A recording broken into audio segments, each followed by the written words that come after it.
तो आज प्रश्न ये नहीं है कि हम कैसे सफल हों, कैसे से पहले हमें अपना क्यों क्लियर करना पड़ेगा। हमें ये अपने आप से पूछना पड़ेगा कि हमें क्यों सफल होना है। तो दोस्तों, जब हमारा वाई क्लियर हो जाता है ना, तो दुनिया में फिर कोई ताकत हमको नहीं रोक सकती है। वाई हमें अपना क्लियर करना पड़ेगा।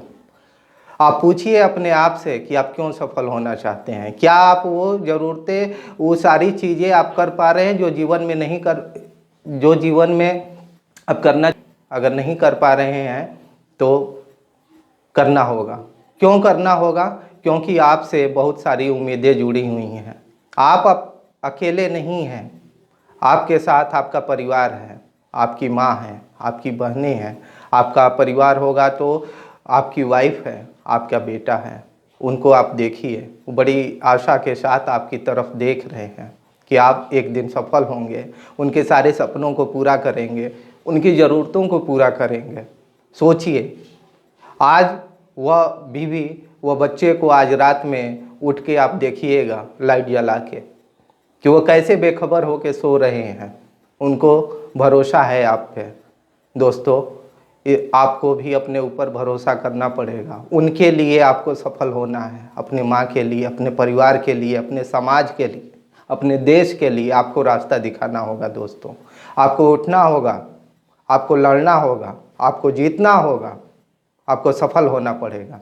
क्योंकि दुनिया में हमें एक ही बार जन्म लिया है, दोबारा का हमें पता नहीं। तो कुछ ऐसा कर जाएं दोस्तों कि हमारे न रहने के बाद भी लोग हमको याद करें। कुछ ऐसे प्रेरणादायक काम कर सकें जिससे दुनिया हमको याद रखे। आज हजारों लोग आते हैं इस धरती पे, लाखों करोड़ों, और ऐसे ही चले जाते हैं, उनको कोई याद नहीं रखता। साहसी लोग, सफल लोग हमेशा इतिहास बनाते हैं, उनको लोग याद रख जाते हैं।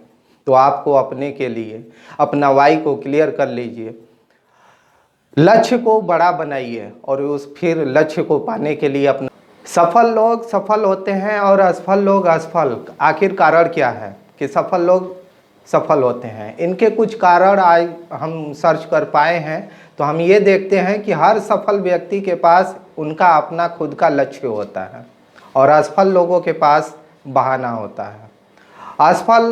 सफल लोग टाइम वैल्यू को समझते हैं, टाइम का महत्व समझते हैं। उनको एक एक पल उनके लिए कीमती होता है। लेकिन असफल लोग टाइम की वैल्यू को नहीं समझ पाते।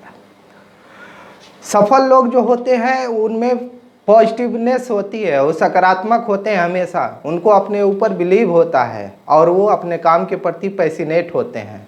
वो अपने काम पे उनका फोकस होता है, इसलिए वो सफल व्यक्ति सफल होता है। लेकिन असफल लोग, उनको अपने आप के ऊपर विश्वास नहीं होता, वो काम को अनमने ढंग से करते हैं और उनके काम पे फोकस भी नहीं होता। असफल लोग हमेशा बहाना ढूंढते हैं, अपना ठिकरा किसी और के ऊपर थोपने के लिए पहले से तैयार रहते हैं कि हम असफल हो गए, हमारे असफलता का कारण ये है, हमारे पास संसाधन नहीं है, हमारे पास वो चीज़ें नहीं थी, उनके पास था। लेकिन इसको मैं सिर्फ बहाना मानता हूँ, क्योंकि आज पूरी दुनिया में एग्जाम्पल हैं ऐसे सफल लोग जिनके पास कुछ नहीं था, लेकिन उन्होंने अपने बलबूते, अपने काबिलियत पे अपने आप को इस दुनिया में प्रूव किया और आज भी वो पूजे जाते हैं। करोड़ों लोगों के रोल मॉडल हैं। इसमें एग्जाम्पल आप अब्राहम लिंकन का ले सकते हैं दोस्तों। बिल्कुल गरीब परिवार में पैदा हुआ वो लड़का, उसके पास कुछ नहीं था, लकड़ियाँ बीन के गुजारा करता था, आटा की चक्की चलाया, तमाम तरह के काम किया। जिस काम में भी वह अपना हाथ डालते थे असफल होते थे। कहते हैं कि वह अपने जीवन में लगातार 59 बार फेल हुए थे। कभी अपने जीवन में वार्ड का एक चुनाव नहीं जीता था, लेकिन उनका लक्ष्य गोल क्लियर था। और लास्ट आखिरी बार में जो वार्ड का चुनाव तक नहीं जीत पाया, वह व्यक्ति एक दिन अमेरिका का राष्ट्रपति बनता है।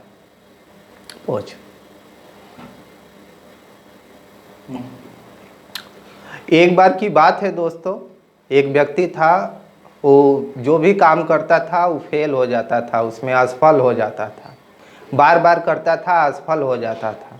तो एक बार उन्होंने सुना कि बगल के गांव में कोई महात्मा जी आए हैं, वह अच्छा उपाय बताते हैं कि हम तो उन्होंने, उस व्यक्ति ने सोचा कि क्यों ना महात्मा जी के पास चला जाए और उनसे कुछ राय लिया जाए कि आखिर हम सफल कैसे हों अपने जीवन में।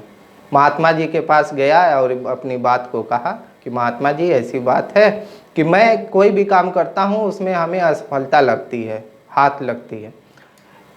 दूसरे दिन वो महात्मा जी ने कहा कि अच्छा ठीक है, मैं इसका उपाय बताऊंगा। फिर वह व्यक्ति वापस आ गया। फिर दूसरे दिन गया, फिर वही बात अपनी दोहराई। तो महात्मा जी ने कहा कि अच्छा आओ, मैं तुमको कुछ दिखाता हूँ। वह उस व्यक्ति को लेके एक नदी की तरफ गए, कहें कि आओ पहले स्नान किया जाए। वह नदी में गए और बीच नदी में जब दोनों लोग पहुँचे, उस महात्मा ने उस व्यक्ति का गर्दन पकड़ के पूरे पानी में अंदर तक डुबो दिया। वो व्यक्ति जो है हक्का बक्का रह गया, सोचा कि ये क्या हो रहा है, उसकी समझ में नहीं आ रहा था। बाद में जब उसको सांस लेने में प्रॉब्लम होने लगी, उसको छटपटाहट महसूस हुई और पूरी जोर लगा के उसमें से बाहर निकला, झटकारते हुए महात्मा जी को।